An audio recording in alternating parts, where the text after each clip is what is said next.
अब next question देखिए क्या है, the radioactivity of a sample is R1 at a time T1।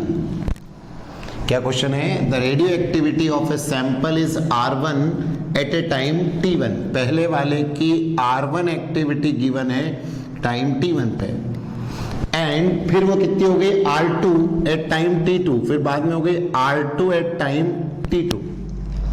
तो क्वेश्चन है radio activity of a sample, वही एक्टिविटी आप समझ रहे हैं जो अपन कहते हैं डिसइंटीग्रेशन पर सेकेंड। तो रेडियो एक्टिविटी पहले R1 थी एट टाइम T1, फिर R2 हो गई at time T2। If the half life of the sample, और आपको हाफ लाइफ गिवन है, कितनी गिवन है half life T, the number of atoms that have disintegrated in the time T2 minus T1 में कितने number of atoms क्या हुए, disintegrate हुए, टूटे, वो बताने। तो अब बताएं, जब एक्टिविटी R1 थी तब के लिए क्या इक्वेशन आएगी sir, R1 equal to N1 T1 आएगी इक्वेशन। उस वक्त की एक्टिविटी इनटू उस वक्त के एटम्स T1।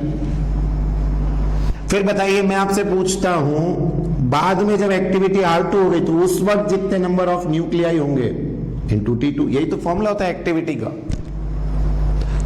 R2 T2 भी नहीं, अपन कहेंगे R1 equal to N1 lambda, R2 equal to N2 lambda. ये इक्वेशन आपने पढ़ी है एक्टिविटी का फॉर्मूला, कि एक्टिविटी ले लो या N इक्वल टू N0 वाला, क्लियर होता है क्या? हाँ सर, ये नहीं पढ़ा अपन ने फॉर्मूला, आपको आता है sir rate dN by dt, ये फॉर्मूला था minus dN by dt is equals to lambda n, ये फॉर्मूला पढ़ा है कि नहीं?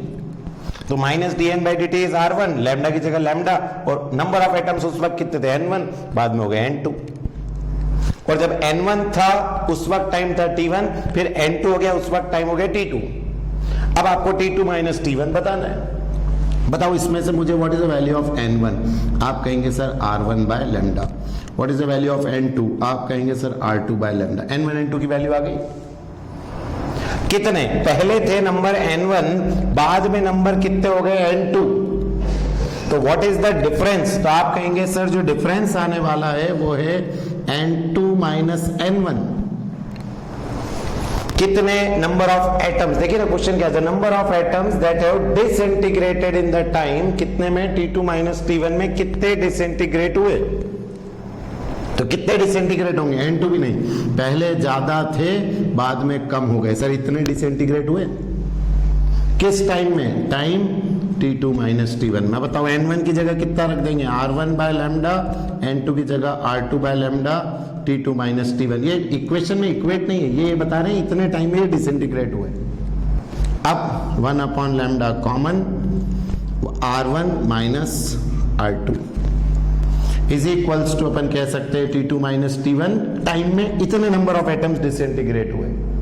और अब आपको मालूम है T हाफ का फॉर्मूला 0.693 बाय लैम्डा।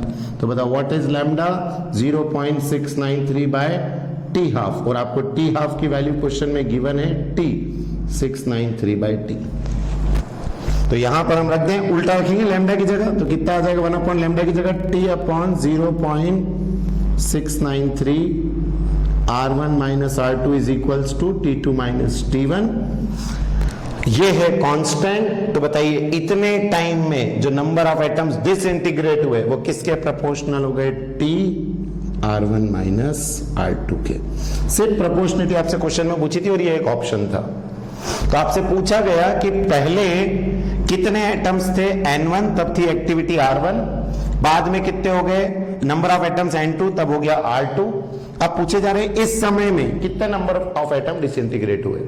तो पहले N1 थे, बाद में N2 हो गए, दोनों का माइनस, ये 100। बोलो कर पाएंगे, नोट करो।